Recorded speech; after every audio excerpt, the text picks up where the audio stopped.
বিপর্যস্ত লেবানন, নিহত আরও ৭২। ইসরায়েলি হামলা, রক্তপাতে চরম বিপর্যস্ত লেবানন।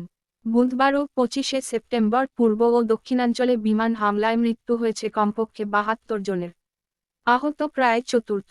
খবর আল জাজিরার। এই নিয়ে তেল আবিবের ৩ দিনের অভিযানে লেবাননে প্রাণহানি বেড়ে দাঁড়াল ৬২০।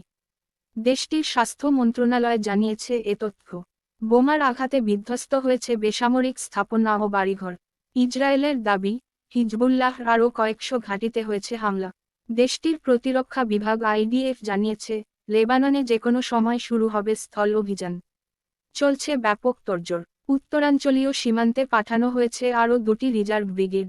জড়ো করেছে ট্যাঙ্ক ও অস্ত্র সরঞ্জাম। লেবাননে মাত্র ৩ দিনে বাস্তুচ্যুত হয়েছে ৯০,০০০ মানুষ।